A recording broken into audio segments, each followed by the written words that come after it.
இன்னைக்கு நாம பார்க்க போறது உமன்ஸ்க்கான ஒரு முக்கியமான அவேர்னஸ் பத்தி தான் பார்க்க போறோம்.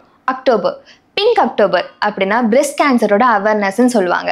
ஸோ அதை பற்றி தான் இன்னைக்கு நம்ம பார்க்க போகிறோம். இந்தியாவிலே உமன்ஸ் ஃபேஸ் பண்ணக்கூடிய கேன்சர் என்ன பிரெஸ்ட் கேன்சர் தான். ஸோ அதனால இந்த அக்டோபரை நம்ம பிங்க் அக்டோபர்னு சொல்கிறோம். அதனால இந்த மந்த்ல நம்ம பிரெஸ்ட் கேன்சர் பற்றி அவேர்னஸ் பண்ணிட்டு இருக்கோம். இன்னைக்கு நம்ம கூட ஜாயின் பண்ணியிருக்கிறது executive director of Harshamitra hospital as well senior radiation oncologist doctor Sasipriya ma'am. Ma'am தன்னோட கெரியரில் டாக்டராக மட்டும் இல்லாமல் நிறைய சோஷியல் சர்வீசஸ் பண்ணிட்டு இருக்காங்க. வரக்கூடிய யங் ஜென்ரேஷன் உமன்ஸ்க்கு பிரெஸ்ட் கேன்சர்ஸ் பற்றி அவேர்னஸை ஸ்கூல்ஸ், காலேஜஸ் அண்ட் ஐடி செக்டர்ஸில் லெக்சர்ஸ் கொடுத்துட்ருக்காங்க. Welcome ma'am. இப்போ உமன்ஸ் பிரெஸ்ட் கேன்சர்னாலே கட்டி தான் சிம்டம்ஸ்ன்னு சொல்லி என்ன நினச்சிட்டு இருக்காங்க. பட் இதுக்கு முன்னாடி ஏர்லி வார்னிங் சிம்டம்ஸ் என்னெல்லாம் இருக்கும் அண்ட் என்னெல்லாம் உமன்ஸ் சிம்டம்ஸ் கவனிக்க வேண்டிய விஷயமா இருக்குது? பொதுவாக நமக்கு மார்பக புற்றுநோய்க்கு ஆரம்ப ஸ்டேஜில் ரொம்ப சிம்டமே காமிக்காது.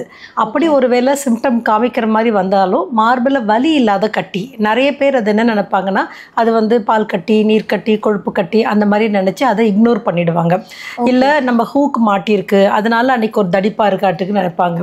ஸோ மாறாத தடிப்பு இப்போ நீங்கள் 1 month 2 month வரைக்கும் எனக்கு அந்த தடிப்பு எனக்கு மாறலை அப்படி தோல் மேலே, அது ரெண்டாவது முக்கியமான ஒரு அறிகுறியாக இருக்குது.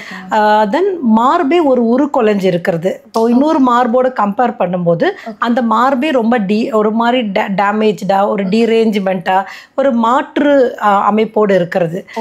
மார்புக்கு மேலே சின்ன சின்ன கொப்பளங்கள் வருது. ஒரு மார்பே ஒரு வீக்கமாக இருக்கிறது.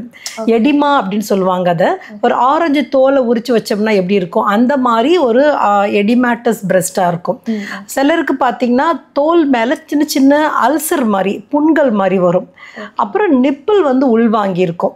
அவங்களுக்கு நிப்பிள்ல இருந்து தண்ணி மாதிரி, இல்லை பிளட்டு மாதிரி, இல்லை வேற ஒரு கலரில் அவங்களுக்கு அதுலேருந்து தண்ணி மாதிரி வந்துக்கிட்டே இருக்கும். இதெல்லாம் மார்பக புற்றுநோயோட அறிகுறிகள். சிலருக்கு பார்த்தீங்கன்னா மார்பு ரொம்ப நல்லா இருக்கும், ஆனால் அக்கல் பகுதியில் கட்டிகள், கொப்பளங்கள், புண்கள் வரும். இது எல்லாமே மார்பக புற்றுநோயோட அறிகுறிகள் தான். Okay ma'am. மேம், பிரெஸ்ட் கேன்சரில் starting stage and advanced stage எப்படி நீங்கள் டிஃப்ரென்ஸ் காட்டுறீங்க? அது எப்படி நீங்கள் பிரித்து காட்டுறீங்க?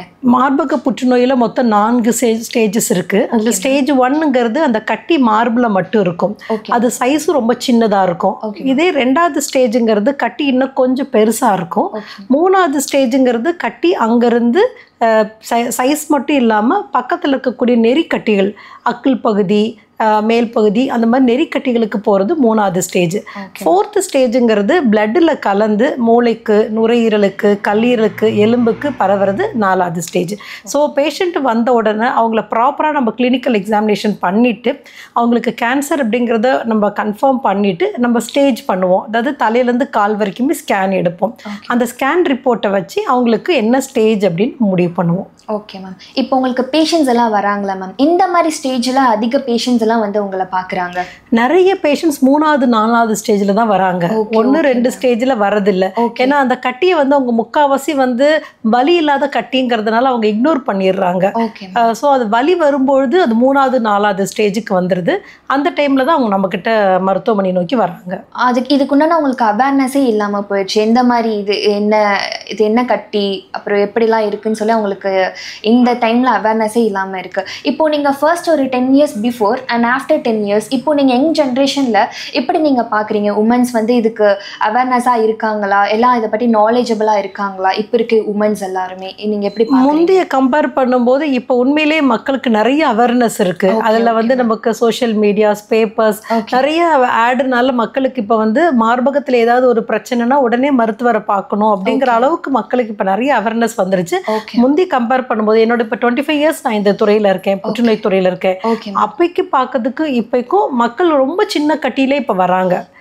அதனால மக்களுக்கு நிறைய அவேர்னஸ் வந்திருக்கு. இப்போ இன்னர்வியர்ஸ் போடுறதுனாலையும் இப்போ பிரெஸ்ட் கேன்சர்ஸ் வரும்னு சொல்லி மித்தவங்கெல்லாம் நம்பிட்டு இருக்காங்களா மேம்? அது உங்களோட கருத்து என்ன? இன்னர்வியர்ஸ் அண்ட் நம்ம சாப்பிட்ற ஃபுட், லைஃப் ஸ்டைல், எக்ஸசைஸ் இந்த மாதிரிலாம் நிறையா இருக்குது. ஸோ நம்ம லைஃப் ஸ்டைல் அண்ட் லைஃப் ஸ்டைலில் எப்படி மாற்றிக்கலாம், அந்த மாதிரி உங்களோட கருத்து என்ன? இன்னர்வேர்ஸுக்கும் பிரெஸ்ட் கேன்சருக்கு கொஞ்சம் கூட கேன்சரோட சம்பந்தமே இல்லை. Okay. நிறைய பெண்கள் எங்ககிட்ட கேட்பாங்க, கருப்பு கலர் பாடிஸ் போட்டா மார்பக புற்றுநோய் வருமா, Okay. பெரிய மார்பு இருந்தா மார்பக புற்றுநோய் வருமா, இல்ல குப்புறப்படுத்தா மார்பக புற்றுநோய் வருமானலாம் கேட்கறாங்க.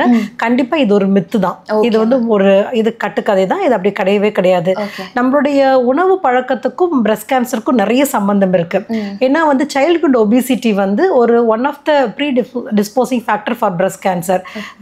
அது நம்மளுடைய உணவு பழக்கத்திலேயே வந்து நிறைய ஃபேட்டி டயட், ஒரு கொழுப்பு நிறைந்த உணவுப் பொருட்கள் எடுக்கும் பொழுது நமக்கு வந்து ஒபிசிட்டினாலையும் நமக்கு மார்பக புற்றுநோய் வரதுக்கு வாய்ப்பு இருக்கு.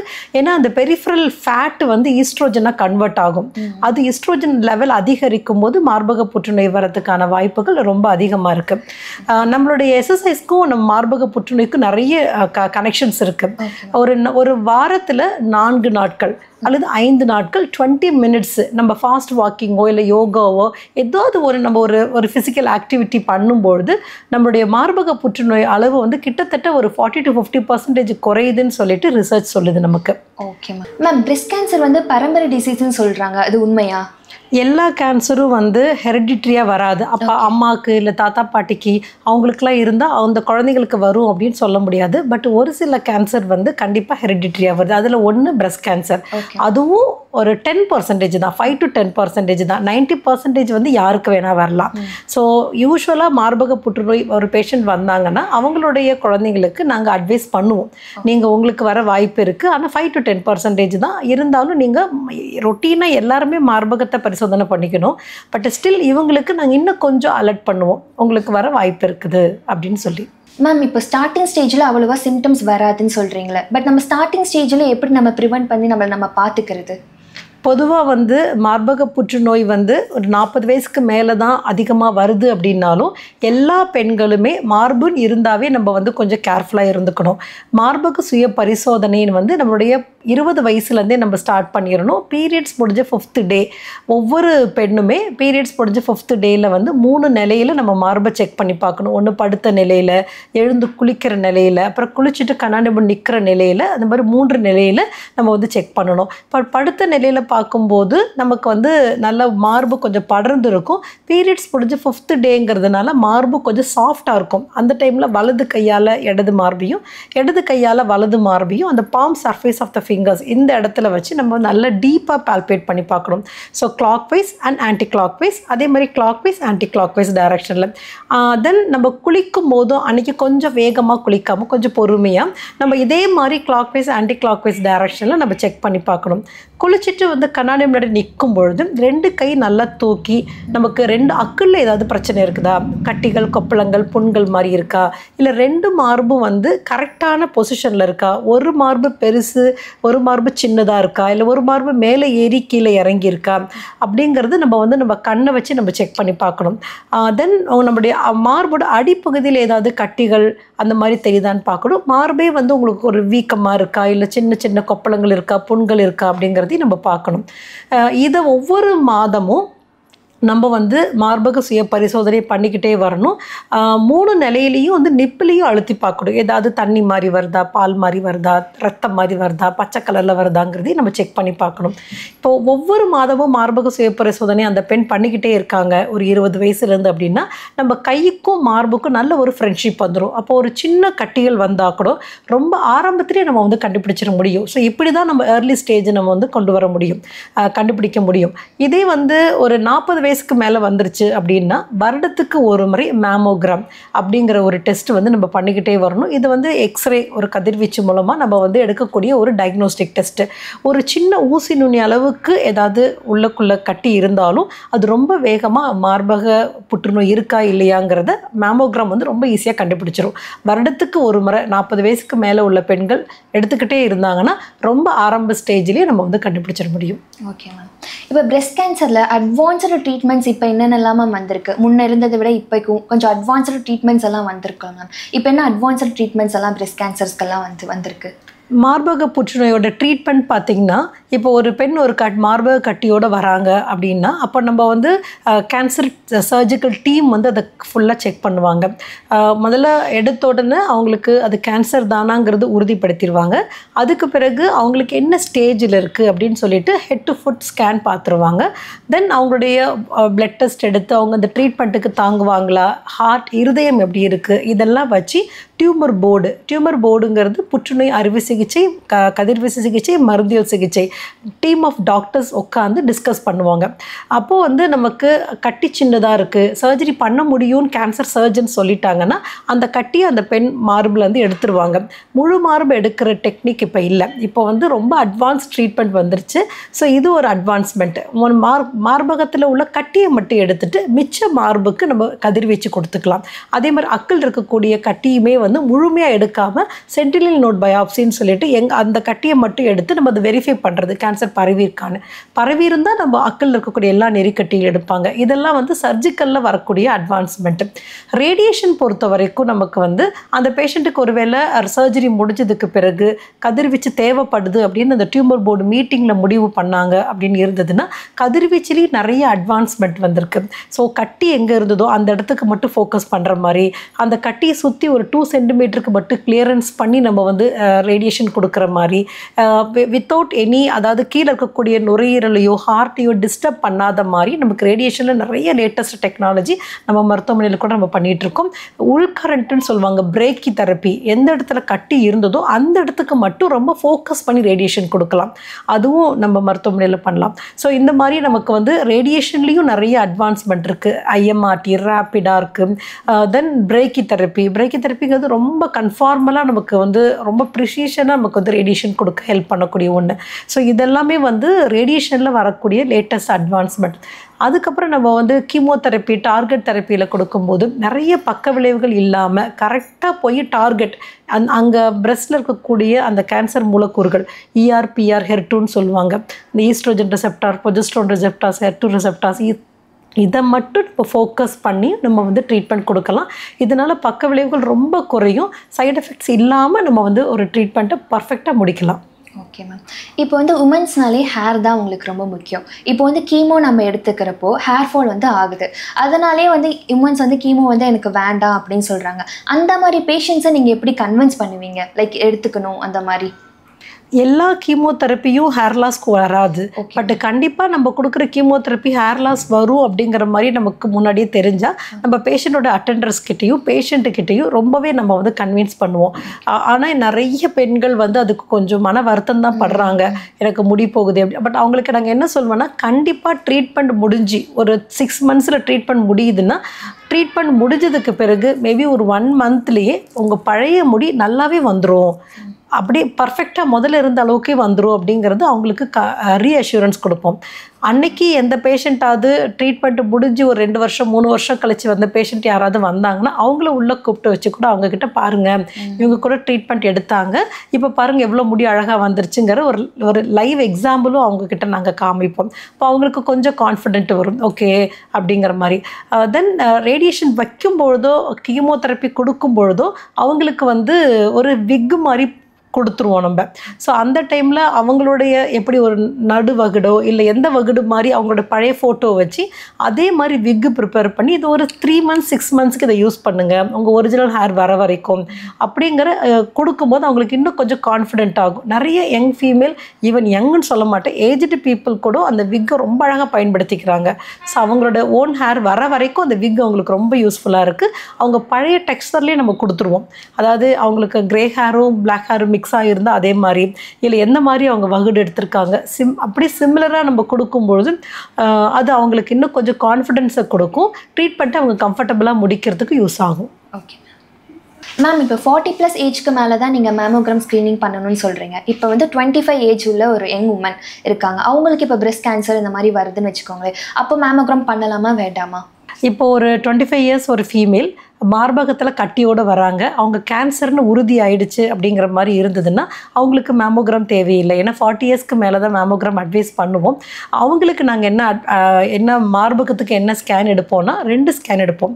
ஒன்று அல்ட்ராசவுண்டு பிரெஸ்ட்டு, இன்னொன்று தெர்மோகிராம் அப்படின்னு.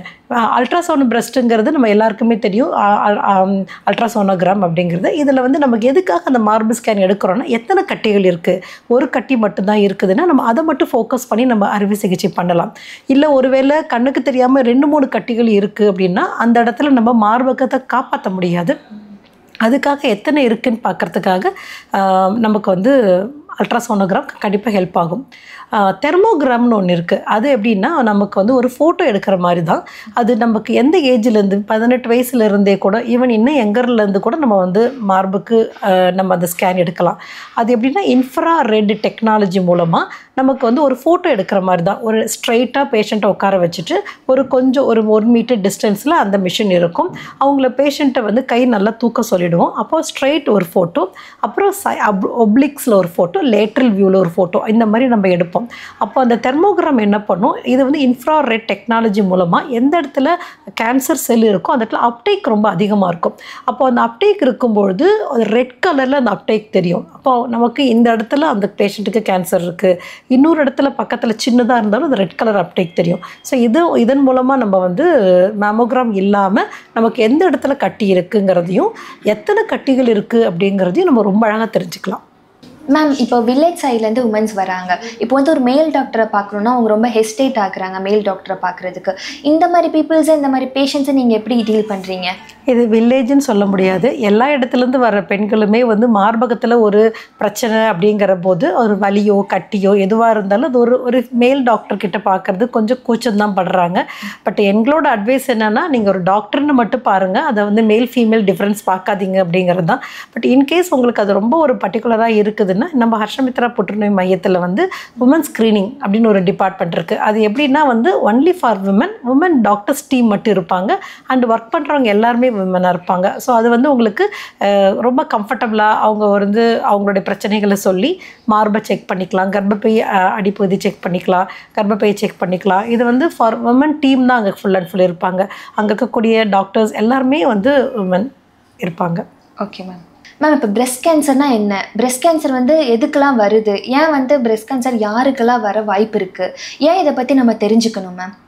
மார்பக கேன்சர் பற்றி நம்ம எல்லாருமே கண்டிப்பாக தெரிஞ்சுக்கணும். ஏன்னா இது வந்து உலக அளவில் இந்தியாவில் நம்பர் 1 இடத்துல இருக்கக்கூடிய ஒரு கேன்சராக இருக்குது. இப்போ உலக அளவில் பெண்கள் எடுத்து பார்த்திங்கன்னா 8 பெண்கள் உட்கார வச்சா ஒருத்தருக்கு வருது. இந்தியா மாதிரி வளர்ந்து கொண்டிருக்கிற கண்ட்ரியில் 22 பெண்களை உட்கார வச்சா ஒருத்தருக்கு வர அளவுக்கு மார்பக புற்றுநோய் ரொம்ப அதிகரிச்சுட்டே வருது. அப்போ இதுக்கான முக்கியமான காரணம்னு பார்த்திங்கன்னா வந்து நம்ம உடம்புல சுரக்கக்கூடிய ஈஸ்ட்ரோஜன்கிற ஹார்மோன்ஸ் அதிகமாக சுரக்கிறது ஒரு முக்கியமான ஒரு காரணமாக இருக்குது. யாருக்கெல்லாம் சுரக்கிறது அது நம்ம கண்டுபிடிச்சிக்கலாம் பார்த்தீங்கன்னா சைல்ட்ஹுட் ஒபிசிட்டியாக இருக்கவங்களுக்கு. ஏன்னா அவங்களுக்கு பெரிஃபரல் இருக்கக்கூடிய கொலஸ்ட்ரால்லேருந்து கூட ஈஸ்ட்ரோஜன் சுரக்கும். ஸோ அது ஒரு ரீசன். ரெண்டாவது பார்த்தீங்கன்னா வந்து ஏர்லி மெனார்கி லேட் மெனப்பாஸ் அப்படின்னா என்னென்னா சீக்கிரமாக வயசுக்கு வந்துடுவாங்க. ஒரு 8-9ஆம் கிளாஸில் வயசுக்கு வர்றதுக்கு அந்த குழந்தை ஒரு 4-5ஆம் கிளாஸ்லேயே வயசுக்கு வந்துடுவாங்க. அவங்களுக்கு ஈஸ்ட்ரோஜனோட ஹார்மோன் கொஞ்சம் அதிகமாக இருக்குன்னு அர்த்தம். அதே மாதிரி மெனப்பாஸ் நார்மலாக வந்து ஒரு 45 to 50 வரவங்க, இவங்களுக்கு பார்த்தீங்கன்னா 55 வயசு வரைக்கும் பீரியட்ஸ் வந்துக்கிட்டே இருக்கும் ரெகுலராக. இப்போ இவங்க வந்து கொஞ்சம் ரிஸ்க் அதிகமாக இருக்குதுன்னு அர்த்தம். அதே மாதிரி நல்லிபெரஸ் குழந்தை இல்லாதவங்களுக்கு, ஏன்னா ஹார்மோன்ஸ் இம்பேலன்ஸாக இருக்கிறனால தான் அவங்களுக்கு குழந்தையும் இல்லை.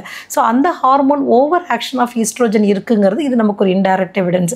அப்புறம் வந்து கொஞ்சம் தாய்ப்பால் ஒழுங்காக வராதவங்க, அவங்களுக்கு ஹார்மோன்ஸ் கொஞ்சம் இம்பேலன்ஸாக இருக்குதுன்னு அர்த்தம். தென் நம்மளுடைய பீரியட்ஸ் நம்ம கான்ட்ராசெப்டிவ் பில்ஸ் எல்லாம் நிறைய பேர் யூஸ் பண்ணுவாங்க. அதில் வந்து ஈஸ்ட்ரோஜன் அதிகமாக இருக்க கான்ட்ராசெப்டிவ் பில்ஸ் யூஸ் பண்ணுறவங்களுக்கு, இல்லை மெனப்பாஸ் வந்ததுக்கு பிறகு ஈஸ்ட்ரோஜன் க்ரீம் நிறைய பேர் வந்து ட்ரைனஸ்க்காக யூஸ் பண்ணுவாங்க. ஸோ அந்த டேப்லெட்ஸ் யூஸ் பண்ணுவாங்க. அவங்களுக்கெல்லாம் வந்து கொஞ்சம் இந்த கேன்சர் வரத்துக்கான வாய்ப்பு அதிகமாக இருக்குது. தென் கொஞ்சம் ஸ்மோக் பண்ணுறவங்க, ஆல்கஹால் எடுத்துக்கிறவங்க, இவங்களுக்கும் மார்பக புற்றுநோய் வரத்துக்கான வாய்ப்புகள் ரொம்ப அதிகமாக இருக்குது. Okay ma'am. இப்போ பிரெஸ்ட் கேன்சர் இருக்கவங்க பிரெஸ்ட் மில்க் கொடுக்கலாமா மேம் பேபிஸ்க்கு? பிரெஸ்ட் கேன்சர் நம்ம ட்ரீட்மெண்ட்டில் இருக்கிறாங்க அப்படிங்கிற பட்சத்தில் அவங்களுக்கு நாங்கள் அட்வைஸ் பண்ண மாட்டோம். ஏன்னா வந்து அவங்களுக்கு கீமோதெரப்பி கொடுத்துட்ருப்பாங்க. கீமோதெரப்பி வந்து பிரெஸ்ட் மில்க் மூலமாக குழந்தைங்களுக்கு போயிடும். ஸோ டூரிங் த ட்ரீட்மெண்ட் சமயத்தில் அவங்களுக்கு வந்து நாங்கள் அட்வைஸ் பண்ண மாட்டோம் பிரெஸ்ட் மில்க். Okay ma'am. இப்போ பிரெஸ்ட் பெயின்னு சொல்லிட்டு நிறைய பேஷண்ட்ஸ் வராங்க. அதுக்கும் பிரெஸ்ட் கேன்சருக்கும் சம்மந்தம் இருக்கா மேம்? இப்போது மார்பகத்தில் வலி வருது, இதுக்கு கேன்சருக்கு சம்மந்தம் இருக்கான்னு கேட்டிங்கன்னா கண்டிப்பாக வந்து அட்வான்ஸ் ஸ்டேஜ் வரும்போது மட்டும்தான் சம்மந்தம் இருக்குது. ஏர்லி ஸ்டேஜில் மார்பகத்தில் வலி வராது. கொஞ்சம் ஸ்டேஜ் 3, 4 போகும்போது மார்பகத்தில் வலி வரும். ஆனால் நிறைய பெண்கள் எங்ககிட்ட மார்பு வலியோடு வருவாங்க. குழந்தை லைட்டாக இடிச்சிட்டா கூட எனக்கு வலிக்குது, இல்லை பீரியட்ஸ்க்கு கொஞ்சம் முன்னாடி வலிக்குது, இல்லை பீரியட்ஸ் முடிஞ்சு வலிக்குது அப்படின்னு வருவாங்க. அவங்களுக்கு நாங்கள் ப்ராப்பராக ப்ளவுஸ் எல்லாம் கழட்டிட்டு செக் பண்ணுவோம். நாங்கள் செக் பண்ணும்போது மார்பகத்தில் ஏதாவது கட்டிகள் இருக்கா, இல்லை நீர் கட்டிகள் இருக்கா, இல்லை கொழுப்பு கட்டிகள் இருக்கா, அந்த மாதிரி கட்டிகள் இருக்காங்கிறதையும் பார்ப்போம். அந்த மாதிரி இருக்கும்போது அக்கிள் பகுதியும் செக் பண்ணிவிட்டு அவங்களுக்கு நாங்கள் ஸ்கேன் எடுத்து பார்ப்போம். அப்போது நமக்கு இந்த வலியோட காரணம் என்னன்னு தெரிஞ்சிடும். அந்த காரணம் வந்து நம்ம அதை வச்சு நம்ம ட்ரீட்மெண்ட் கொடுத்தோம்னா பெயின் கம்ப்ளீட்டாக சரியாயிடும். இப்போது அந்த பெயினோடு வரவங்கக்கிட்ட நாங்கள் என்ன கிரேடில் இருக்குங்கிறத செக் பண்ணுறதுக்காக அந்த பெயின் மார்பில் மட்டும் இருக்கா, இல்லை இங்கே இந்த இடத்துலலாம் பரவுதா, ஃபுல் கையும் பரவுதா அப்படிங்கிறத நாங்கள் அதை வச்சு கொஞ்சம் கிரேட் பண்ணுவோம். நிறைய பெண்கள் வந்து கை தூக்கவே முடியறங்க அளவுக்கு பெயினோடு வருவாங்க. பட் ஏன் நாங்கள் அது ஒரு கேன்சர் டாக்டர்ஸ் இதுக்கு இவ்வளோ இம்பார்ட்டன்ஸ் கொடுக்குறோம் அப்படின்னு பார்த்தீங்கன்னா, chronic untreated Benin breast disease வந்து பின்னாடி ஒரு சில பர்சன்டேஜ் வந்து கேன்சராக மாறும். ஸோ இதெல்லாம் ஹார்மோன்ஸ் எனக்கு அதிகமாக சுரக்குதுங்கிறதுக்கான ஒரு சின்ன சின்ன அறிகுறிகள். ஸோ அப்போ நம்ம இப்போயே நம்ம ப்ராப்பராக செக் பண்ணிவிட்டு ஒரு சில ஸ்கேன்கள்லாம் எடுத்து பார்த்து நமக்கு சின்ன பிரச்சனை இருக்கும்போது மாத்திரையிலே நம்ம சரி பண்ணிட முடியும். ஓகே மேம், இப்போ பிரெஸ்ட் பெயினுங்கிறது நமக்கு பீரியட்ஸ் பிஃபோர் த 1 வீக் முன்னாடி பிரெஸ்ட் பெயின் அக்கர் ஆகும். அண்ட் பிரெஸ்ட் மில்க் கொடுக்குறவங்களுக்கு பிரெஸ்ட் பெயின் வரும். அது நார்மலாக அப்நார்மலா மேம்? அது உங்களோட எக்ஸ்பிளனேஷன். யூஸ்வலாக பீரியட்ஸ்க்கு முன்னாடி வந்து நமக்கு வாட்டர் லாகிங் 2 பிரெஸ்ட்லேயும் வரும். அதனால ஒரு பெயின் வரும். அது அப்சல்யூட் நார்மல் தான். அது பீரியட்ஸ் முடிஞ்ச உடனே அந்த ஹார்மோன்ஸ் வந்து ஸ்டேபிள் ஆன உடனே அந்த பெயின் தானாக குறைஞ்சிரும். ஸோ அது பயப்பட வேண்டாம். அதே மாதிரி பால் கொடுக்குற தாய்மார்களுக்கு வந்து அந்த பால் ஒருவேளை பிரெஸ்ட்டில் மில்க் அப்படியே கட்டிக்கிடுச்சு அப்படின்னா பெயின் வரும். அது நம்ம ப்ராப்பராக பொசிஷனில் குழந்தைய வச்சு நம்ம அதை சக்கிங் கொடுக்கும்போது அந்த பெயின் நல்லாவே குறைஞ்சிரும். ஸோ அந்த பெயினும் நம்ம பயப்பட வேண்டாம்.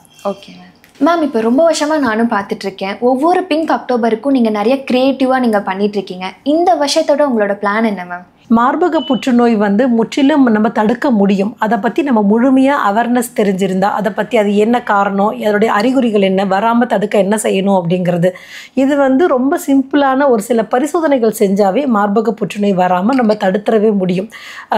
எப்படின்னு பார்த்திங்கன்னா 3 டெஸ்ட்டு: மேமோகிராம், தெர்மோகிராம், சோனோகிராம். இது 3 என்ன டெஸ்ட்டுன்னு பார்த்தீங்கன்னா, அல்ட்ராசோனோகிராம் அப்படிங்கிறது வந்து மார்புக்கு எடுக்கக்கூடிய ஒரு ஸ்கேன். அது ரொம்ப வலியெல்லாம் இருக்காது, ரொம்ப சிம்பிளான ஒரு டெஸ்ட்டு. தென் தெர்மோகிராம் அப்படிங்கிறது இன்ஃப்ராரெட் டெக்னாலஜி மூலமாக மார்பகத்துக்கு எடுக்கக்கூடிய ஒரு ஃபோட்டோ எடுக்கிற மாதிரி தான். மேமோகிராம் அப்படிங்கிறது வந்து ஒரு எக்ஸ்ரே கதிர்வீச்சு மூலமாக நம்ம வந்து மார்பகத்தில் லைட்டாக ப்ரெஸ் பண்ணி ஒரு மைல்டு டிஸ்கம்ஃபர்ட் இருக்கும். ஆனால் அது ரொம்ப கஷ்டம் இருக்காது. இதன் மூலமாக நமக்கு ஒரு ஊசி நுனி அளவுக்கு கட்டி இருந்தால் கூட கண்டுபிடிக்கக்கூடிய ஒரு டெஸ்ட்டு. இதெல்லாம் தனித்தனியாக எடுத்திங்கன்னா 6500 ரூபாய் ஆகும். இது 999 பேக்கேஜ் மாதிரி இந்த ஒரு மாதம் மட்டும், அக்டோபர் மாதம் மட்டும் அஷ்டமித்ரா புற்றுநோய் மையத்தில் நம்ம இந்த டெஸ்ட் எடுக்கிறோம். ஸோ மேமோகிராம், தெர்மோகிராம், சோனோகிராம் 3 கிராம் 999க்கு எடுக்கிறோம். ஓகே மேம், இந்த ஜென்ரேஷனில் ஃபுட் ஹேபிட்ஸ்லாம் ரொம்பவே மாறிடுச்சு மேம்.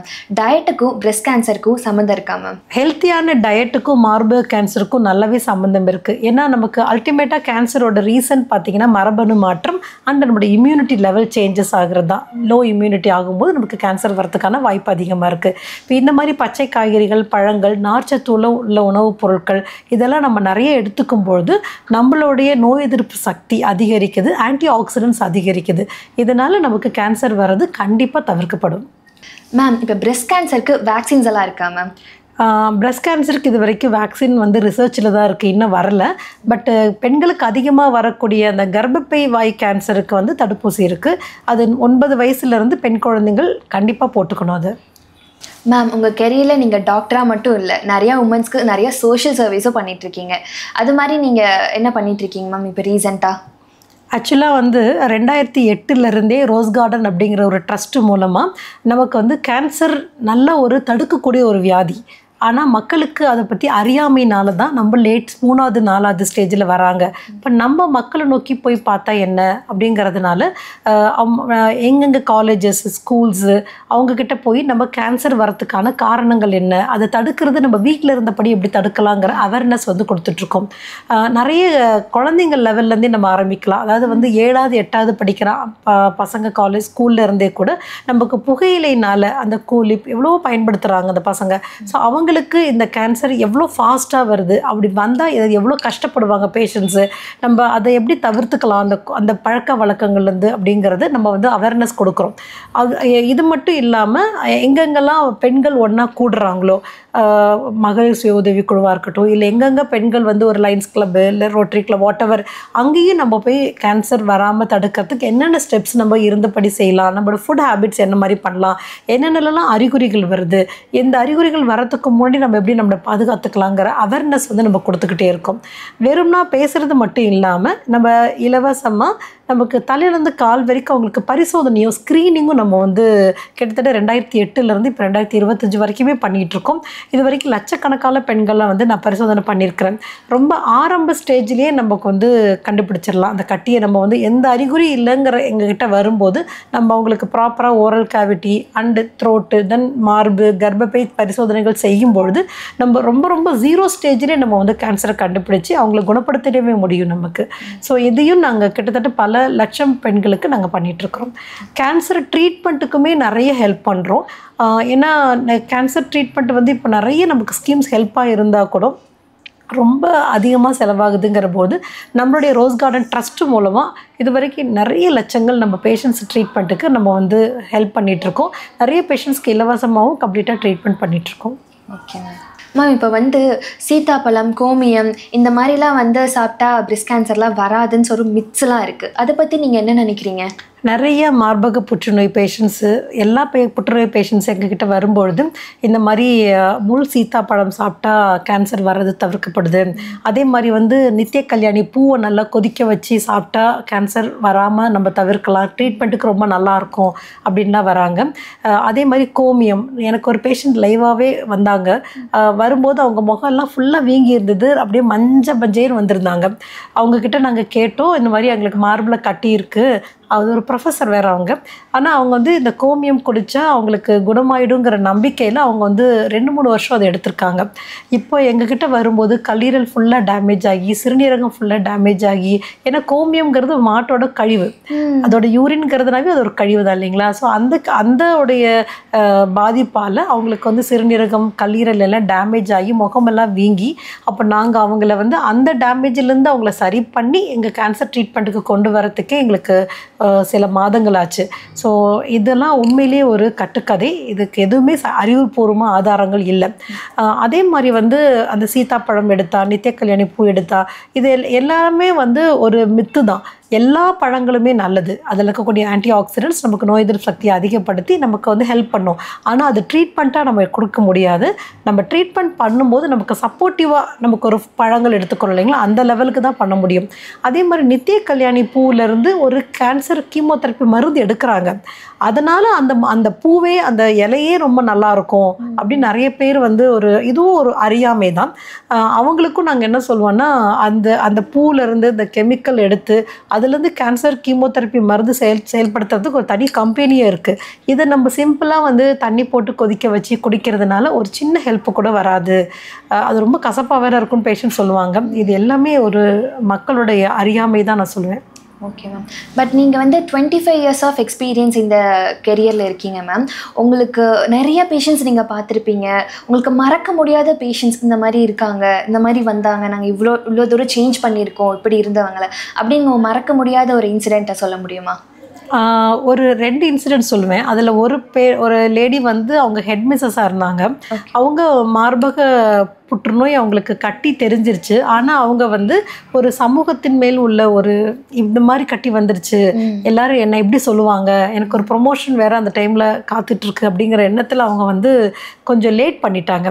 எங்ககிட்ட வரும்போது எப்படி வந்தாங்கன்னா, அவங்க ப்ளவுஸ் கலட்டினோன்னு அவங்க வந்து அந்த ஒரு கர்ச்சிஃப் தான் உள்ளே வச்சுருந்தாங்க. அதில் பார்த்திங்கன்னா ரத்தம், சீழு, அப்படி தான் இருந்தது, ஒரு சதையோடு அப்படி தான் எடுத்தாங்க. அவங்கக்கிட்ட நாங்கள் கேட்கும்பொழுது நிறைய காரணங்கள் சொன்னாங்க. கூச்சம், தயக்கம், சோஷியலுடைய ப்ராப்ளம், இந்த மாதிரிலாம் சொல்லும்போது அப்புறம் நாங்கள் அவங்களுக்கு டியூமர் போர்டில் டிஸ்கஸ் பண்ணோம். அந்த கட்டி வந்து மார்பிளையும் அக்கிளில் மட்டும்தான் இருந்தது, 3வது ஸ்டேஜில் இருந்தது. கேன்சர் சர்ஜன் வந்து எடுத்தோன்னே சர்ஜரி பண்ண முடியாதுன்ட்டாங்க. அப்போ எங்களுடைய radiation team and medical team வந்து அவங்க எல்லாருமே பரிசோதனை பண்ணும்போது எங்களுடைய மெடிக்கல் ஆன்காலஜி டீம் என்ன சொன்னாங்க, நாங்கள் கீமோதெரப்பி எடுத்தோன்னே கொடுக்குறோம் அப்படின்னு சொன்னாங்க. அவங்களுக்கு ஒரு 4 கீமோதெரப்பி கொடுத்தோம். 21 நாளைக்கு ஒரு தடவை 4 கீமோதெரப்பி கொடுத்தோம். கட்டி நல்லா சின்னதாகிடுச்சு. அதுக்கு பிறகு கேன்சர் சர்ஜரி டீம் வந்து அவங்களுக்கு பர்ஃபெக்டாக அந்த சர்ஜரி பண்ணிட்டாங்க. அதற்கு பிறகு திரும்பி கட்டி வராமல் இருக்கிறதுக்கு ரேடியேஷன் டீம் வந்து அவங்களுக்கு ரேடியேஷன் கொடுத்தோம். ஃபர்தராக அவங்களுக்கு ஒரு கேன்சர் மாத்திரைகளும் கொடுத்தோம். இப்போது கிட்டத்தட்ட வந்து ஒரு 12 இயர்ஸ் ஆச்சு. Now she is very good, ரொம்ப நல்லா இருக்காங்க. அப்புறம் இன்னொரு இன்சிடென்ட் பார்த்தீங்கன்னா, ஒரு young girl, she is just ஒரு 24 இயர்ஸ் தான் இருக்கும். அவங்க மார்பக கட்டியோடு வந்தாங்க. அவங்க வந்து அன்மேரிடும் கூட. ஒரு டீச்சர் ட்ரைனிங் எடுத்துகிட்டு இருந்த ஒரு பொண்ணு. அவங்களுக்கும் அதே மாதிரி நாங்கள் வந்து கட்டி கொஞ்சம் பெருசாக இருந்தது. எடுத்தோன்னே சர்ஜரி வந்து அந்த கட்டியை மட்டும் எடுத்துகிட்டு அவங்களுக்கு ரேடியேஷன், கீமோதெரப்பி இது எல்லாமே கொடுத்தோம். ஆல்மோஸ்ட் அவங்களும் ஒரு 15 இயர்ஸ் ஆகிடுச்சு. ரொம்ப நல்லா இருக்காங்க. நடுவில் அவங்களுக்கு கல்யாணமாகி குழந்தெல்லாம் பிறந்துச்சு. Now she is very good. இப்போ வந்து ட்ரீட்மெண்ட் பண்ணதுக்கு அப்புறமும் நமக்கு கேன்சர் வர சான்ஸ் இருக்கா மேம்? பொதுவாக வந்து ட்ரீட்மெண்ட் பண்ணதுக்கு பிறகு நமக்கு முதல் வருஷம் ஃபுல்லாக மாதம் செக்கப்பில் வைப்போம். 2வது வருஷம் ஃபுல்லாக 2 மாதத்துக்கு ஒரு தடவை செக்கப்பில் வைப்போம். 3வது வருஷத்துலேருந்து 3 மாதம் ஒரு தடவை செக்கப்பில் வைப்போம். 4th இயர் 5th இயர் வரும்போது 6 மந்த்ஸ்க்கு ஒரு தடவை, 1 இயருக்கு ஒரு தடவை செக்கப் வைப்போம்.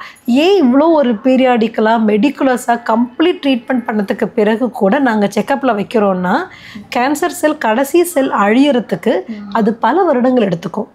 5 இயர்ஸ் கூட எடுத்துக்கும். அது ஒரு டியூமருக்கும் ஒரு செல் சைக்கிள் இருக்குது.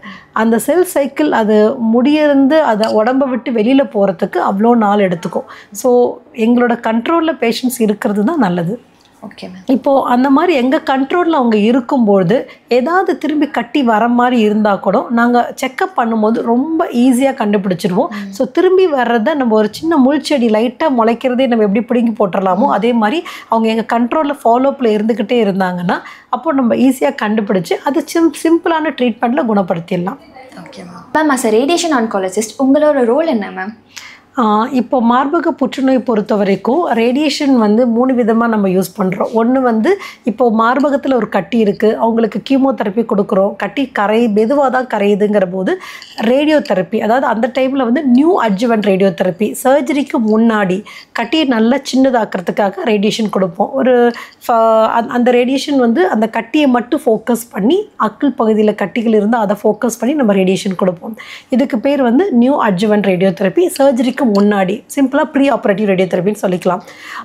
இன்னொன்று என்னென்னா, சர்ஜரிலாம் முடிஞ்சிருச்சு, மார்பக கட்டி எடுத்துட்டாங்க, மார்பகத்தை கூட எடுத்துட்டாங்க, அந்த டைமில் நமக்கு வந்து ரோல் இருக்கான்னு பார்த்தீங்கன்னா அதுக்கு பேர் அட்ஜுவன்ட் ரேடியோ தெரப்பின்னு சொல்லுவோம். சர்ஜரிக்கு பிறகு போஸ்ட் ஆப்ரேட்டிவ் ரேடியோ தெரப்பி.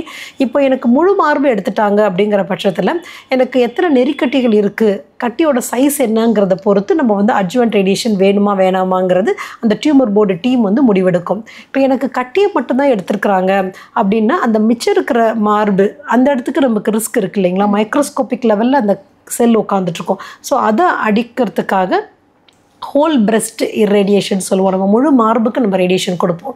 இது வந்து அட்ஜுவன்ட் ரேடியோ தெரப்பி அப்படின்னு. இப்போ ஒரு சில பேஷண்ட்ஸ் வரும்போதே 4வது ஸ்டேஜில் வருவாங்க. அதாவது ஃபுல்லாக மூளையில் பரவியிருக்கோம், இல்லை எலும்பில் பரவியிருக்கோம், அவங்களுக்கு நாங்கள் வந்து ரேடியேஷன் தருவோம்.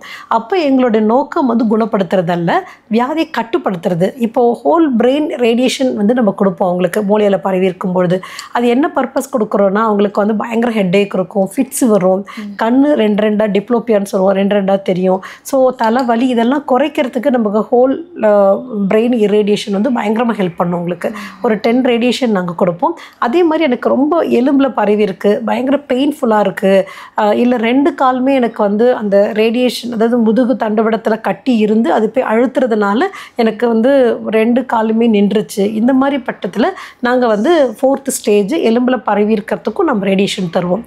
இது நல்ல வலியை குறைக்கும். நிறைய பேர் வந்து வித்தின் 72 ஹவர்ஸ்க்குள்ளே எனக்கு வந்திருந்தாங்கன்னா 2 காலும் எனக்கு முடியல, இது சுத்தமாக நின்று போயிடுச்சு, பேராப்ளீஜியாவோடு வருவாங்க, பேராபெரிசிஸோடு வருவாங்க. அவங்க ஒரு 72 ஹவர்ஸ்க்குள்ளே வந்திருந்தாங்கன்னா நாங்கள் ரேடியேஷன் கொடுத்து கண்டிப்பாக அவங்கள பழையபடி நடக்க வைக்க எங்களால் முடியும். அது அவங்களோட ஜென்ரல் கண்டிஷனை பொறுத்து நாங்கள் ஒரு ரேடியேஷன் வைப்போம், சம்டைம் 5 வைப்போம், சம்டைம் 10 வைப்போம். ஆக மொத்தம் அவங்களுக்கு பெயின் இல்லாத ஒரு லைஃப், அவங்களோட ரிமைனிங் லைஃப் கொஞ்சம் குட் குவாலிட்டியாக இருக்கிறது எங்களோட பொறுப்பு. அதுக்கு ரேடியேஷன் பயங்கரமாக ஹெல்ப் பண்ணும். மேம், நீங்கள் எங்களுக்காக ரொம்ப உங்களோட வேல்யூபிள் டைம் எங்களுக்காக ஸ்பெண்ட் பண்ணியிருக்கீங்க. இந்த பிங்க் அக்டோபரில் நிறைய அவேர்னஸ், நிறைய இன்ஃபர்மேஷன், ட்ரீட்மெண்ட்ஸ் பற்றி எப்படிலாம் முன்னாடியே சிம்டம்ஸ் பற்றி நிறைய சொல்லி கொடுத்துருக்கீங்க. ஸோ கண்டிப்பாக அவங்களுக்கு ரொம்ப யூஸ்ஃபுல்லாக இருக்கும்னு நான் நம்புகிறேன். Thank you ma'am. தேங்க்யூ.